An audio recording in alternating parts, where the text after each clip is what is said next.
Okay, so we're going to go ahead and get started. It's 5:03 here in cloudy Arizona. I never get to say that. I know at least one of the panelists is from, the great Northwest where it's cloudy on a regular basis, but we never get to say that down here. So I was so excited to have a few raindrops today.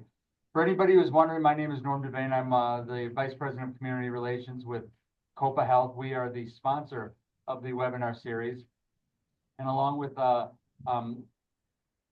Fellowship Square, a Christian Care Company, and the Mesa Chamber of Commerce, which Sally Harrison is the lead of, we are able to put on a whole month of activities. And I just want to go ahead and welcome everybody. The first thing I want to mention is this is the first of 4 in our webinar series this year. We're going to have a webinar every Wednesday at 5 o'clock Arizona time. So any of you who are watching, or if you see this after it's recorded and we post it, or any of the panelists, if you want to share the other information, we are going to be next week having a great group of people, and it's all about navigating through the mental health system. It's something that is just not intuitive in any state, and Arizona is one of the better states. May 21st, we're going to be having empowering each other, and it's basically, trying to help each other and trying to figure out ways to make sure that people have a voice. And then finally, on May 28th, and we did this one last year too, and we think it's so important. I know that my sister and my brother both had to be caregivers towards the end of my parents' life, but caring for the caregivers, it's very difficult sometimes to think about your own mental health when you're in the process of basically taking care of somebody. So I want to welcome our panelists, and we're going to start out, first of all, with Sally Harrison. She's the CEO and President of Mesa Chamber of Commerce, and they are a sponsor. Sally, thank you once again for not only being a sponsor this year again, but also for the great work you've allowed us to do with the chamber and the podcast that we put out. I think we put out 8 of them this year. Yeah, that's great. I'm honored to be able to be part of this group, but really appreciate the partnership that we have with Copa Health. Well, thank you so much. We appreciate it so much too. Next we have Megan Keller and Brian Cooper. And Megan and Brian, I think that we actually met them through Sally Harrison, and they are parents of a teen who completed suicide. And I understand that you have an event every year, Cade's Day, I believe it's called. And you just had a very successful event not too long ago. We did, yes. Unfortunately, Cade's Day is a cornhole event for the community that was born out of Cade's Crossing at just 16 years old in 2022. So we just had our 4th annual Cade's Day, April 19th at OSO in Arcadia. Wonderful. And by the way, I know I could say this to everybody, but I just appreciate you sharing your experiences and your ideas and your thoughts on all this with other people, because I believe that there's certain populations and people that are dealing with mental health issues are one of them, that they need that encouragement, and they need to understand that they're not alone. Next we got Beheir, and Beheir, I want to make sure I pronounce your name right because it's spelled so coolly. But you are the Arizona Regional Program Manager and Bring Change to Mind. Can you tell me just a little bit about Bring Change to Mind? Yeah, so since our founding in 2010, our primary mission at Bring Change to Mind, or BC2M for short, has been to eliminate the stigma and discrimination surrounding mental illness. So we're a national nonprofit organization that was co-founded by award-winning actress Glenn Close and her sister and nephew. And we've grown from just a small 25 high school program to over 540 high schools across the country. Wow, Glenn Close. And I have to tell you, I think I had some issues after I watched Fatal Attraction. So I'm so glad that Glenn has done that. And thank you so much for being here. Next we got Francine Sumner. And Francine, you just joined this panel. Just were at the panel a couple weeks ago, and you are the founder of Kid in the Corner. And I understand that recently you also had a very successful event, a gala that you have every year. Can you tell us just a few things about a Kid in the Corner and the gala that you had?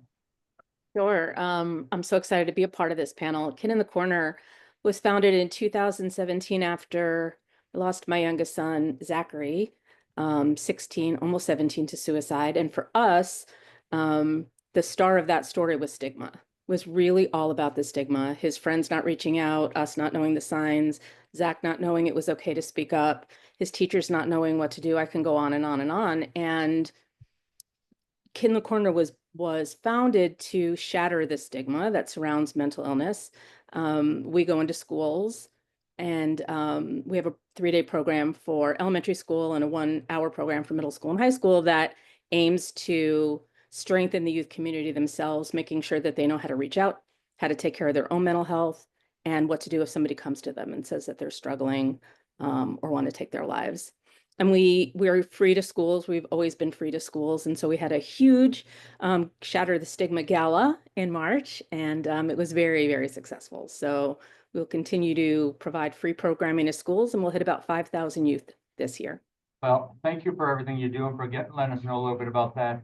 It's just everything that everybody's doing is just so wonderful. And we once again this year have Dallas Hickman, and it's interesting because Dallas, I first met him because of our association with the NFL Alumni Association. He's a retired NFL player, and he's a former teacher and coach.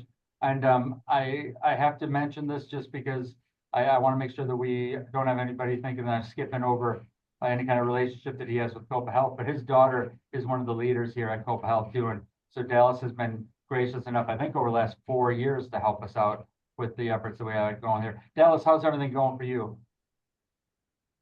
And you're on mute, Dallas.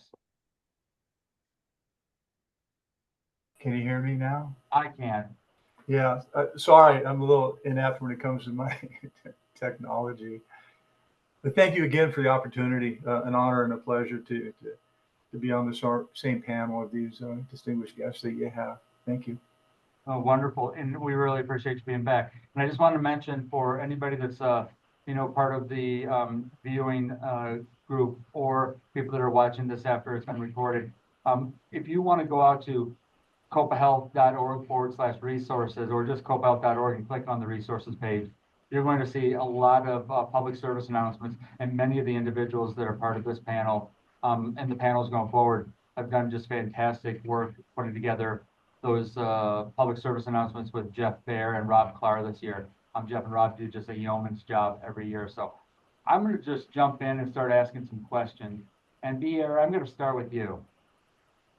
Tell us a little bit about Bring Change to Mind, BC2M, right? And how it relates to this topic. And I have to be careful because every other week I do a new employee orientation here at Copa Health, and I always insist on not using acronyms, but I'm going to go with that. So just tell us a little bit about how it relates to the subject of stigma. Bring Change to Mind is a little bit of a mouthful, so totally understand. But so our clubs, we started with PSAs back in 2010, just trying to, again, normalize the conversation about mental health and mental illness. And then about 4 or 5 years into that, it was more of how do we reach populations that are hopeful and youthful and have more energy around talking about their feelings and emotions. And so our high school programming started in 2015. And as I said before, we've amassed to over 540 high schools. We just started our middle school programming this school year. And so we're in the states of Indiana and California currently, hoping to expand abroad and be all across the country with our middle school program as well. But students are equipped with the vocabulary to sort of act as facilitators for any students that may come to them with concerns or maybe struggling themselves. We just make sure that they have all of the evidence-based literature to have those conversations and help folks who are seeking it, and just make sure that we're paving the way to foster those environments for healing, resilience, and help.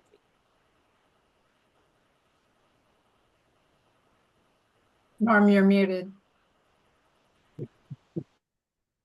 See, Dallas, now you got me going. I was going to say, Dallas, I like this. I always am telling Jeff Beheir not to use sports analogies, and I'm about to use one. I've gone ahead and Jeff has scripted out. We scripted out some questions at the beginning, but Beheir, I'm going to come back to you in a little bit because I have some questions specifically about the impact that you're seeing with that stuff. But Dallas, I want to go to you next. The breadth of experience that you've had, not only as an NFL player, then transitioning into, the life of a teacher and a coach, you have seen so many things.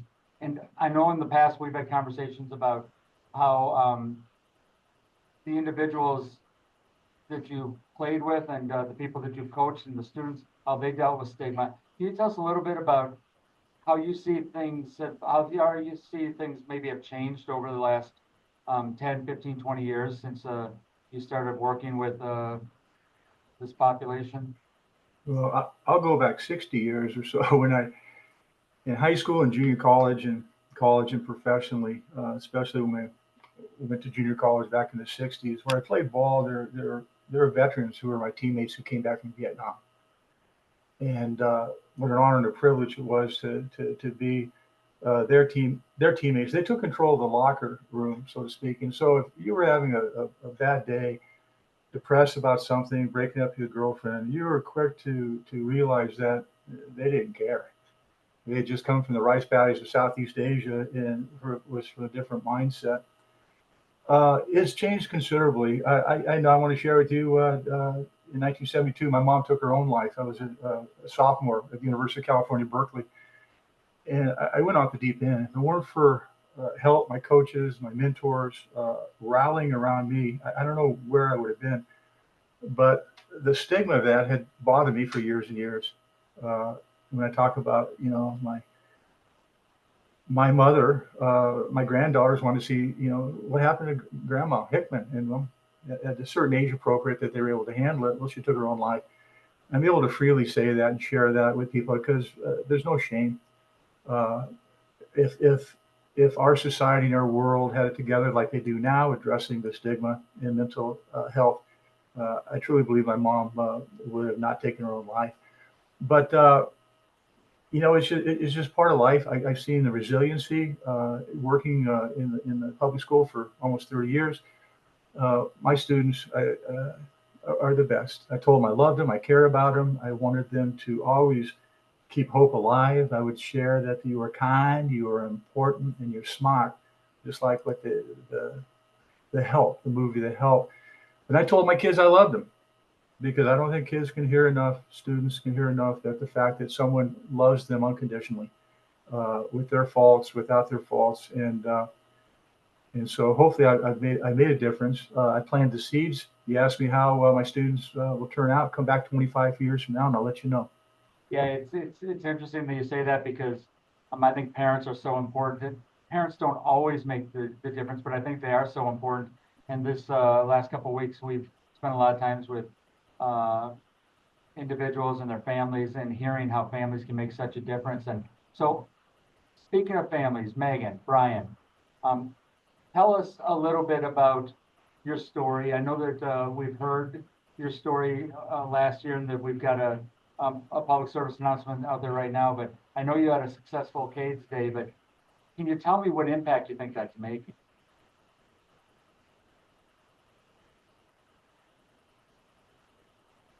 Thank you, Norm. And Dallas, I'm sorry. I'm sorry for all of us. Well, as we mentioned, CADES Crossing was in March of 2022 at just 16 years old. And Cade was a student, as unique as it is, only at 16 years old at the welding college at Mesa Community College. And that was a passion that young man had from a very, very young age. And we were able to get him enrolled into that program. Cade had completed his first college course and was a great member contributing to our household. He was working with us. He was a great cook. He was a caretaker of his belongings and home. He communicated with Brian and me as needed, and including the night that we dropped him off at a party, which was a pretty normal thing. He communicated through the night and came home. And Saturday morning was no different for me as a mom, of liking to just get eyes on my babes in the morning when I wake up. But this morning was very different because I had found Cade completed suicide. And I will go as so far as to say, as horrible as that is, that Cade made 3 videos on Instagram very clearly stating what he was going to attempt to do. And he sent it to a group of 11 peers, of which not one of them did anything. In fact, 3 of them recorded it and saved it.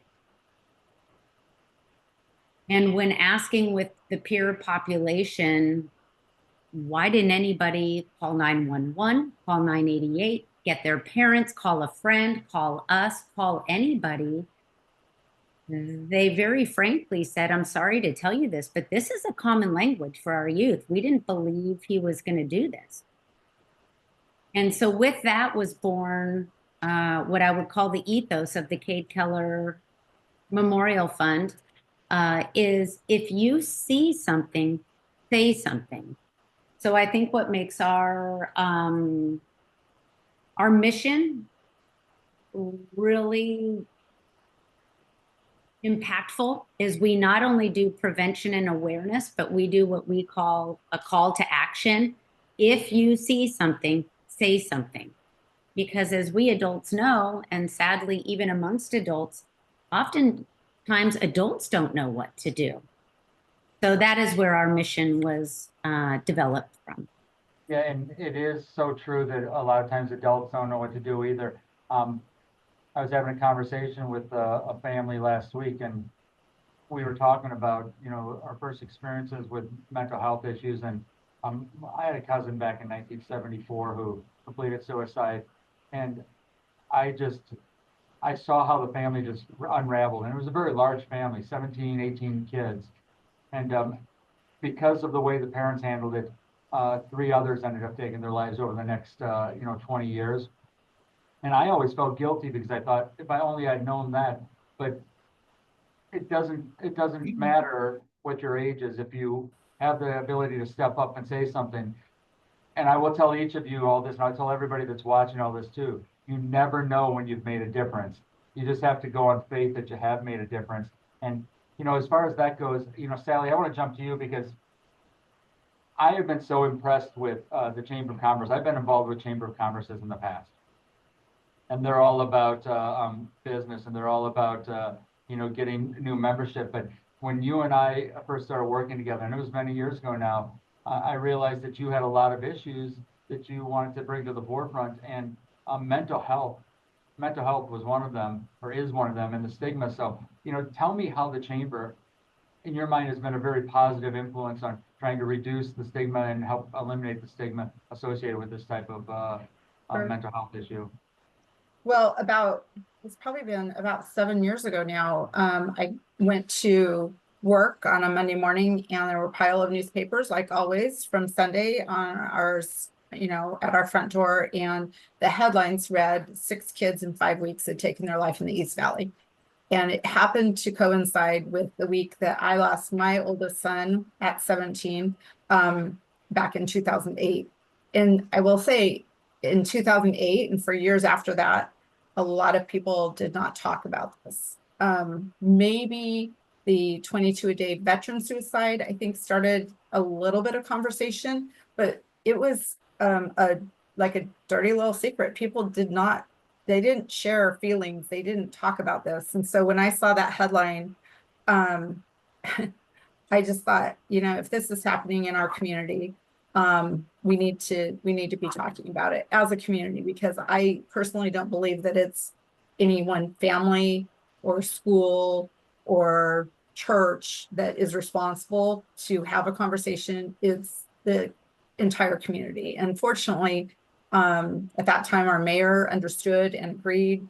And I just started pulling friends in, because I felt like, we should be looking at a bigger picture. And yes, most chambers probably don't get involved in things like this. But again, if it's, a veteran issue, if it's a mental health issue, if it affects our community, I think, as a community member, we need to step up, and we need to be a part of maybe not a solution, but a discussion to get it started at least. So Sally, I'm going to just veer off just a little bit here. Yeah. I know you've had a lot of joy in your life over the last couple of years. Your youngest son has gotten married and is now have his own child. And Yep. and a beautiful wife, beautiful child. What advice would you give your son and your daughter-in-law about communicating with their child as they're growing up? I think open discussions about life in general are important. I've heard so many stories about the last few years and all the teens that we've lost, and some weren't even teens yet. I mean, I know of an 8-year-old, in our area that had completed suicide, and it just breaks my heart because obviously at such a young age you don't even understand what this means. But I just think people aren't talking, and unfortunately, I think a lot of it is, we all make mistakes, and lots of things have played into all the reasons behind all the. I mean, there's dozens of kids at this point in the last few years, and there's a common theme, and it feels like kids don't understand how to deal with failure or making a mistake. And the idea that every kid gets a trophy during sports is crushing to me, because that's not how life is. And I think, having discussions that it's okay to make a mistake, and this is how we move forward from a mistake. It's okay to fail at something. This is what happens when we do that. That is, to me, the conversations that we should be having. And not just even with kids, but with people in general. It's okay to mess up. We all do. It's human. That is absolutely so true. I mean, failure, is not an option, they always say, but the truth is it happens and you have to be able to deal with it. And Francine, I'm going to jump to Francine now, because I have to tell you, when I first heard the name of your organization, Kid in the Corner, anybody who knows me as an adult would never believe this, but I was one of those kids. I was brutally shy when I was young. Had a lot of family issues, and I was I'd never really stood in a corner, but I understand what, that's all about. Can you tell us a little bit about Kid in the Corner and why you started the organization? Yeah. So Kid in the Corner, after we lost Zach, it became very clear to us that we needed to get to youth. We needed to really get to the youth population and strengthen that community itself. Kids needed to understand that there's no difference between mental health and physical health. We will be taking care of both of them for the rest of our lives. They need to understand what stigma is, how it starts, so that they understand how to shatter it. So we go in and we talk to kids about why it is so important to reach out to each other. Why is it so important to let people know that they're seen and that they're visible and that they matter? If they're absent, help them with homework. If they're new, welcome them. Who's the kid in the corner? We've all been the kid in the corner, and we'll all be the kid in the corner again. And then we talk about, self-care. It's okay to not be okay. What are the different hotlines and resources? What are some mindfulness techniques? Let's identify our safe and trusted adults and our safe and trusted friends. What's our self-love languages? And how do they match up to those in our family? And let's have those conversations. It's about having conversations. And then, we'll ask youth, has anybody ever come to you and said that they want to hurt themselves or take their lives? And they'll all, I've never been in a classroom where at least one child hasn't raised their hands, and we start in 4th grade. And then when we ask them, do you know what to do, where to go and what to say? They don't. And so we teach them the difference between tattling and advocating, right? One's to get someone trouble, one's to get someone help. It's always okay to advocate. We talk about empathy, what really is empathy and how to practice that. And again, how to use the hotlines and resources to help their friends get to the next step. And then, it's this individual call to action. We call it the penny pledge. Zach was a coin collector. So, one of the high schools drills holes for us. And now we've had over 30,000 people take that pledge. So 30,000 individual calls to action to say, I'm going to shatter stigma.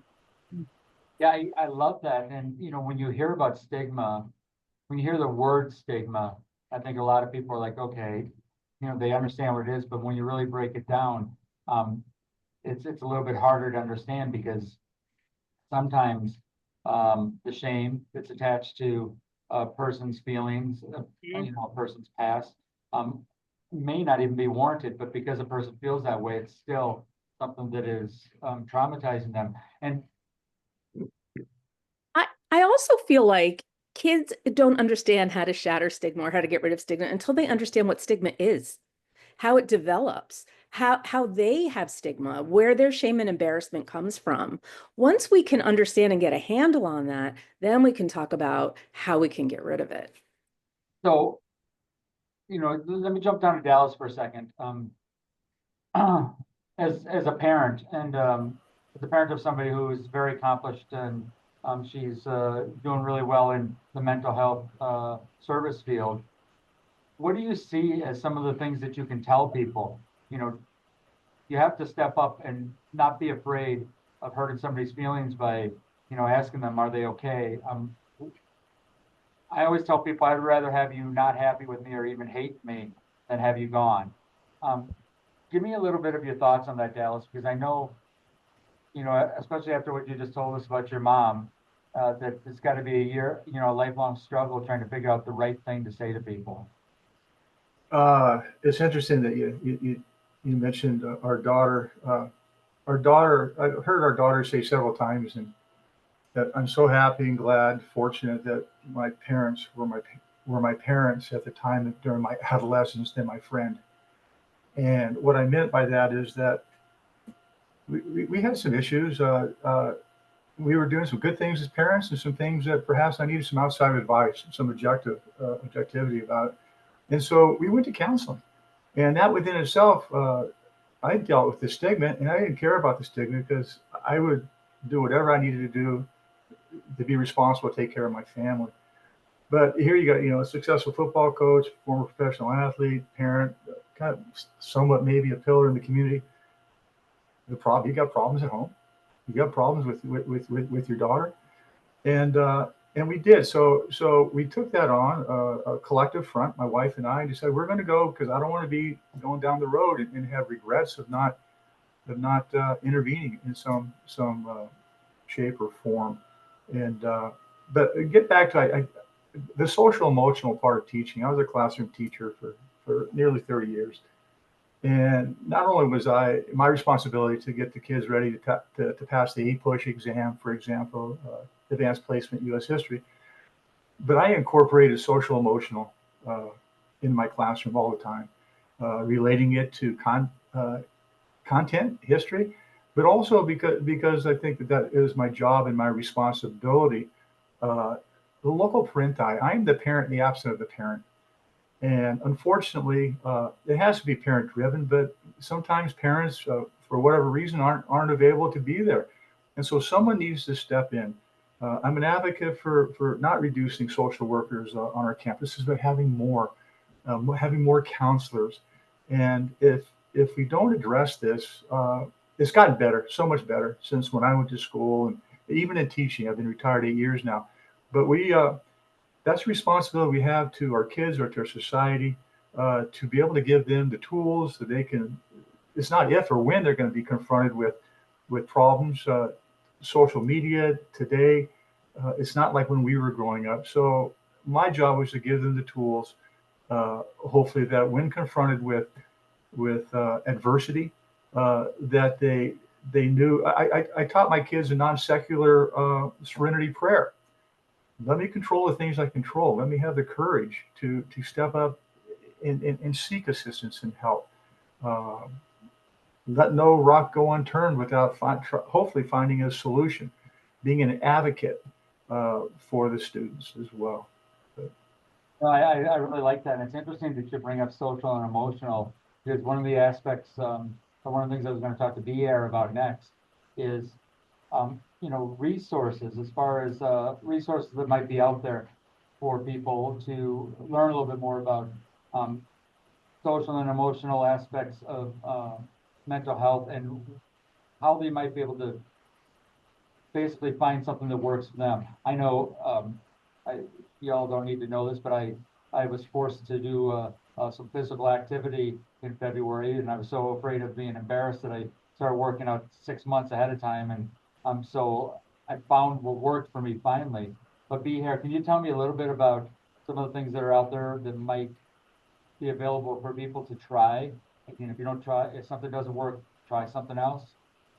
Yeah, I think just piggybacking off of what Dallas also said is it's really important to have that trusted adult. And sometimes it's not going to be your parent or caregiver.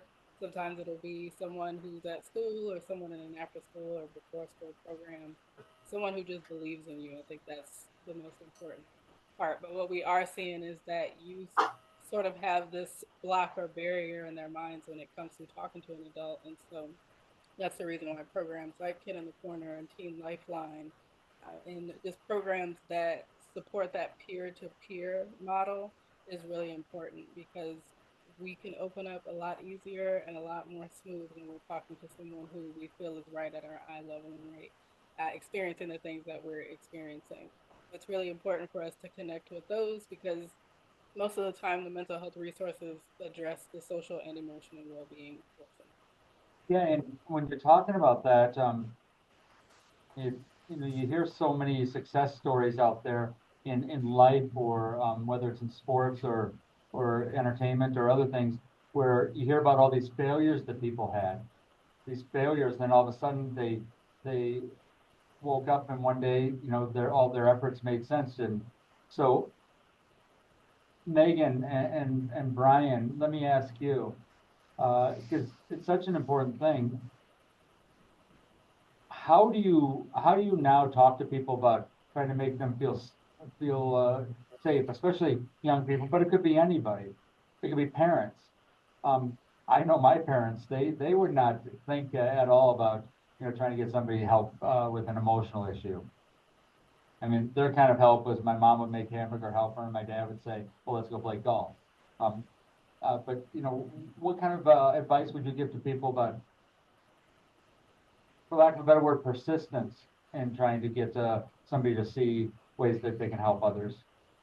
I think just having the conversation, one, is the most important. One of the things we do, we meet at the start of every class at Mesa College on their welding course.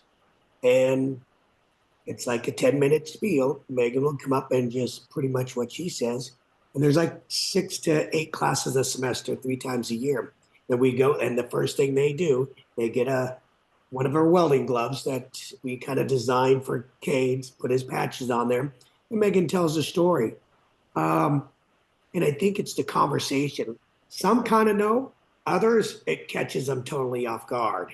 And then they are just step back. But like what Francine said was, there's always one person in every class that I'll carry the leftover gloves out towards the car when we're all done, and I'll turn around and look back, and someone in the class that probably wasn't making eye contact will stop Megan on the way out or outside the classroom and just have a nice one-on-one communication back and forth, have that discussion, and relating some of their personal experiences that they had. And that's just valuable. They're not alone. They're seeing it and they have someone to talk to. And I think that's important. Having a live body, someone who's right there presenting and then being able to have that conversation, I think is just to let them know they're not alone. And I love going back to, everybody gets a trophy, I'm agree with that 100% because let's learn our failures when it's a T-ball game, and then you realize I recovered from that and then I progressed. I think that's a great analogy on the whole thing. We've taken those minor failures apart, and now when something is a little bit bigger, it is just really big to them because they've never dealt with anything like that before. Yeah, and I have to tell you, when you mentioned Sally's example there, I think it's amazing because Sally, I mean, your support for all these things have been so amazing over the years. We appreciate it so much, but there's also a podcast series that the Chamber is producing. I know that Jeff Beheir, one of the people that's instrumental in getting this 31 Days of Healing done every year and all the activities that go around it. Tell us a little bit about how you think that's going, what you would like to add, let's say next year, the year after, what you'd like to do to try to make it even more impactful. Honestly, I think Jeff should get a trophy because he's put so much time and energy into not just the podcast, but to get people to come and participate in it. He's done a great job, but I think just having more people that haven't participated before would be good, because they are going to bring more of an audience that maybe we haven't touched, which is always a good thing. I like that, he's coming up with new content. I haven't been in the office when he's been doing a lot of them, but I've been there for a few. And it's just great because I've had the opportunity then to talk to, like Tanya from Fellowship Square. There's just been a handful of people that they've been doing this kind of work for a really long time, and they always have great feedback and great input. And more important, I think, just really big hearts. Again, to me, it's a community thing. We just need to stick together and do what we do for our kids. Yeah, so before I jump up to Francine, by the way, I'm saying up because Francine, on my screen, you're in the upper right-hand corner. Oh. Before I jump up there, Sally, I do have a question. We talk about, how often I will tell people when I'm out there trying to basically get something done, I will say, you give me an emotional argument and I'll also find a financial reason why you should do what you're doing. Because, mental health is a very expensive proposition. You give me a financial, barrier, and I'll tell you emotionally why it's a good thing to do. How do you feel like the business community in Mesa, and maybe, beyond Mesa, in Maricopa County, are supportive of efforts like this? I know that I come to an event at least once a month, and they usually give me a couple seconds to talk, and I always say something about what's going on with our industry. But tell me how you feel the business community is supporting this effort. I think it's like with everything else. I mean, once people understand that there's an issue, they want to help, right? But most people don't even know the issues that are out there, the opportunities that, there are to engage to make a difference. So to me, it's our job to be beating the drum and telling people that we have an issue here, and we need to support it. I don't know. There's so many opportunities. There's so many ways, and we have some great businesses in the community that, when asked, they typically step up, because they're just waiting to understand what's going on. It could be food insecurity. It could be a dozen different things. But unfortunately, this is one thing that most people don't talk about, and most people don't understand. I mean, I've had conversations where people are like, I didn't know we were losing this many kids. It's like, but we are. And, but again, if you don't know, and you're not, I mean, it's not like there's stuff in the paper about it. Again, most people don't want to talk about it. Yeah, over the years, we've had so many examples of social change that's happened, and it seems like it's never going to happen, but it does. And, I think about,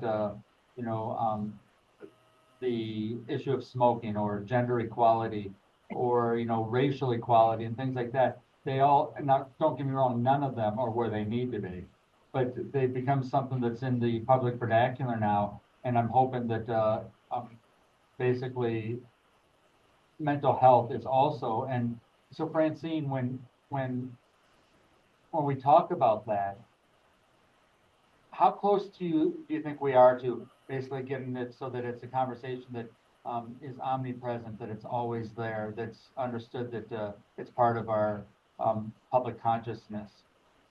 I mean, I feel like we're getting there. And, we've been around now. Zach will be gone 8 years in June. So he was gone in June. We started in September, and it's taken a while, but now we have kids that have gone through the program, who've experienced Kid in the Corner, who have been part of Kid in the Corner, coming back to us and saying, I want to do a PSA for you. I want to get, into schools with you. I want to volunteer with you. I want to create a podcast with you. I want to get out there and use my voice to help shatter the stigma around mental health. And so I feel like we are strengthening the youth community. Absolutely. When you say that, it's interesting because I mentioned my cousin and my uncle earlier, and his family. And when my cousin Daniel was able to complete suicide back in the 70s. My uncle, for some reason, just he quit the church. He, quit his job. Everything shut down. All the other kids were just seeing that he was just lamenting.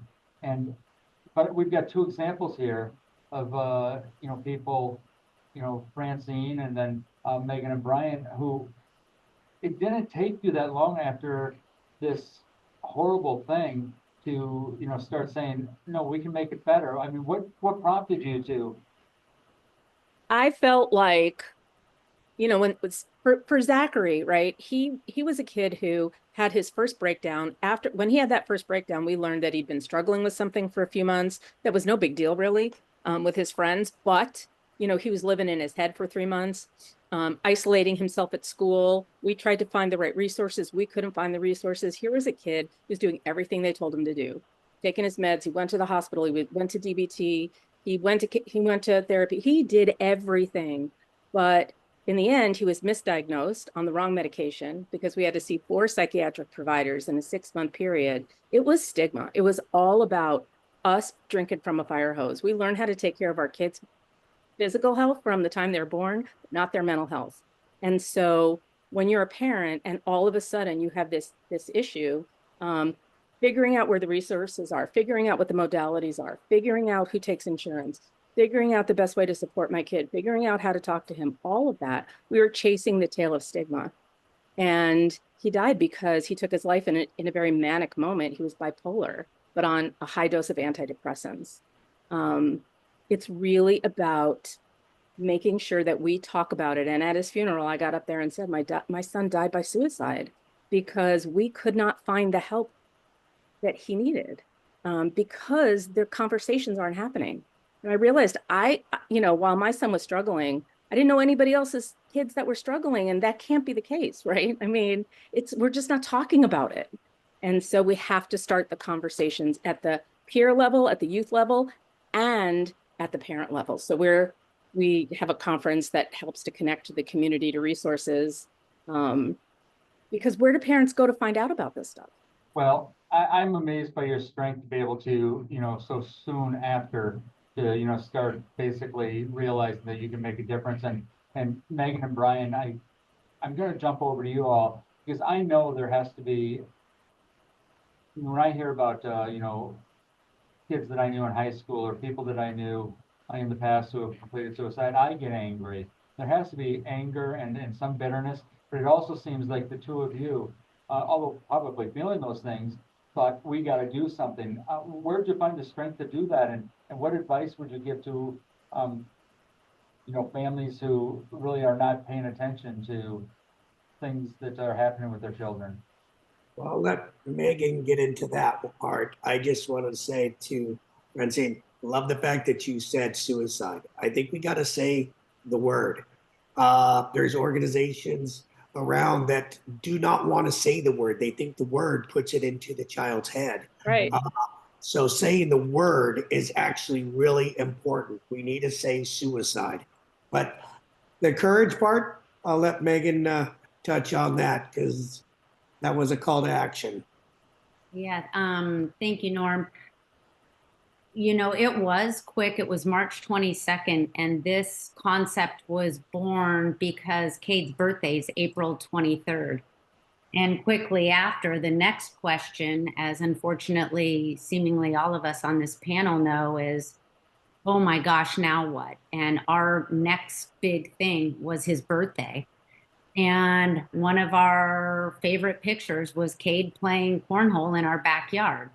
And so some dear friends and actually our executive directors for Cade's Memorial Fund said, let's do a cornhole tournament. And, maybe Francine, like you, I like to say, I still don't know what I am doing, but I think we're doing something really amazing because of the significant momentum we're catching from this and the support of community, connection, camaraderie, and acknowledgement on a state level, state of Arizona and city of Coronado and San Diego awarding proclamations. And it's right. It is saying those words. What we're learning too, Francine, is for our youth in this very different world that I'll go so as far to say every person on this panel, we do not get our youth for what they are living in with Right. technology and social media. And so they have a lot of incoming information. And it's been our experience that schools are willing to, I'll play the smoke and mirrors game of mental health, call it what it is, and say what to do. And that's what our next mission this year forward is, actually to do the call to action in schools, say that word and teach them what to do. I love how you said tattling is for trouble. Telling is helping, and coming up with that difference to teach people, because that was a thing with Cade's population, 3 years ago now, is they didn't want to be narcs. That's right. When you say that, Sally, I want to jump back to you just for a second, then I've got a question for Beheir, but you and I, we've known each other a long time. We've had a lot of conversation. And sometimes it's about silly things, sometimes it's about serious things, and sometimes it's just about what's wrong with me. But I know that you post pictures, of your son with a Jeep, and every time I see the Jeep, I think, oh, and I know that you aren't shy about talking about it and celebrating his life. But what would you say to people who may see a kid struggling who's not their own kid, and they're feeling like, do they have a right to say something to the parents, or do they have a right to say something? What would you say to them as far as an intention there? You made a comment, and I would reiterate, if I thought that our neighbor's child was, in jeopardy of taking his life, I would take a chance of my neighbor being mad at me and telling me it's not my business. Or, if they're not going to listen, I call the police. I personally would not care about somebody's feelings or how they felt about me. I would be telling them. And that's what I've told, all of Bryce's friends when he was 17 and I found out that some of them knew. And his issue was, with a girlfriend that he had broke up with, and she was just playing games. And anyway, some kids knew that he was having trouble with her, and instead of saying something, they just let it go because they had watched it, kept going over a few months, and didn't bother to alert anybody that he was having such a hard time. I do think, it's our responsibility to make waves and put a stop to this. It's a community thing. We are all seeing things where everybody's on some form of social, and kids are seeing a lot of stuff, and they're choosing just to not be the tattletale, not be the narc. They don't want to lose their friend. It's like, don't put your friend before your friendship. That's the biggest thing. And so, that's what we have said. And, I was fortunate to have another son, and really that's what got me up every day. That's wonderful. So Beheir, I'm going to jump back over to you for a second. I know I made a joke about fatal attraction. I could have used the world according to Garp. I could have used the natural. I could have used hillbilly allergy or anything. I could have used all kinds of things.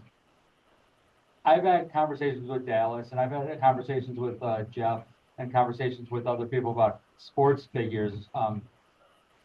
Big, strong men who have come out and said, listen, I'm having some issues. I remember when Terry Bradshaw first came out and said he was having issues with depression. I thought it was so brave, and I still think it's brave, but what do you think somebody like Glenn Close and somebody like an organization like yours, the voice that they have, the power that they have, how do you think that can really spread the word in a very popular, and by popular, I mean populist way, get a lot of people listening at once?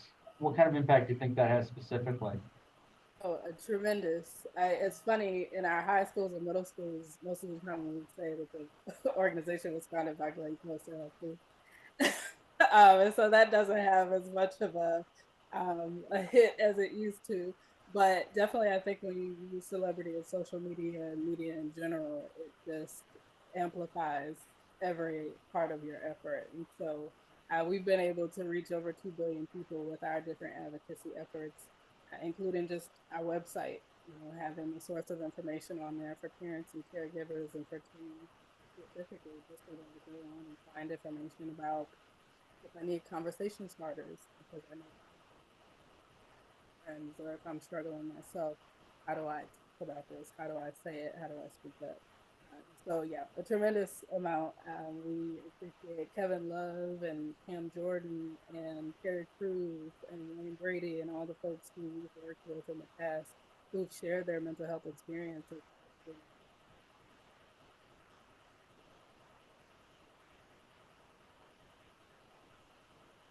You're muted, Norm. Good, Norm. So you all probably haven't taken my course on lip reading. And I'm sure else watching this isn't either, but we're running up against the 6 o'clock hour. And I want to give each of you just a minute to give me your thoughts on, you know, how you feel about the effort, what you hope to accomplish going forward, not only mental health. I think Mental Health Awareness Month ought to be every month of the year. But Francine, why don't you go first? Well, first, I just want to say how grateful I am for this opportunity and for the community coming together to help to shatter the stigma that surrounds mental health. Having these conversations is the only way that we're going to do it. So I feel pretty good about it. And I do feel like the Phoenix community is a great mental health community. We just need to close the gap between the resources, the amazing organizations and efforts that we have here, close that gap with the community that needs them. Thank you. I think that is just perfect. Dallas, you know, your final thoughts. Keep hope alive. Opportunity is now here. It's not nowhere. It's here for us to, it takes an entire village, responsibility, obligation. Each and every one of us is to not be silent. I had a quote here, Sally, and it kind of alluded. It is one of the most severe tests of friendship to tell your friend of his or her faults, to speak painful truth through loving words. To speak painful truth through loving words. So when you do that, you become very vulnerable. Well, take that chance, because heaven forbid if something were to happen and you did not intervene, you have a hard time living with yourself. That's our responsibility. That's our hope, to keep faith alive, to keep hope alive, and the resiliency factor, to be connected to somebody or something, to allow them to work through their battles, knowing that they're loved unconditionally, that there's hope. It's okay to fail. And just to surround themselves with good people and the books you read. I think that's the biggest advice. There's a lot of resources out there. We just have to, not that we're not making them available, we just have to do more, not give up. And that's. Yeah, you know, it's interesting, Dallas, because one of the basic tenets of a person that's struggling with substance abuse and their path to recovery, ongoing recovery, is the environment that they put themselves back into. And I like the fact that you can talk about, trying to create an environment, seeking it out. So thank you for that. Sally, Yeah, some final words. I just appreciate being part of this. Bryce was a straight A student and just easy to get along with, and just really a great person. And he would be really honored that there's a community that cares, that, are coming together. And I'm sure he would love to have met Cade. I talk about him all the time. It's usually to my dog, but but Bryce is listening to everything, I know. And I will say, for all of us, we have so many special memories, and I know friends and family do too. And Norm, you mentioned that I post a lot. I do, and part of that is for his friends that are still hurting, because I hear from a bunch of them, almost 19 years later. He's got a friend that named her son Bryce Stephen Harrison Morocco, literally. He's like 8 now. He has another friend who had twins and named one Harrison and one Harper, and just had another friend who named her son, and his middle name is Bryce. Anyway, you know, I just think that this kind of stuff keeps our loved ones, you know, close to us. And I do think that they're watching and they're proud and they wish that they could have been part of this many years ago to stop all of this sooner than later. Yeah, you know, Sally, thank you so much. And thank you for being my friend, by the way, too. Beheir, you know, tell me final thoughts before I get to Megan and Brian. Yeah, thanks again for this opportunity. It's so important for us to have these conversations. I would say that if you've been in any type of talk therapy, you've heard about radical acceptance, but I always try to keep in mind of radical hope. And so I like, hey, let's you and I get a t-shirt company going where we'll have it called the Radical Hope T-shirt company. Yeah, and just having courageous conversations, right? Yeah. We can be fragile to each other's humanity, but we also have to speak up and let each other know how we feel and what we've noticed. So I love that. I love that. Brian, Megan, final thoughts.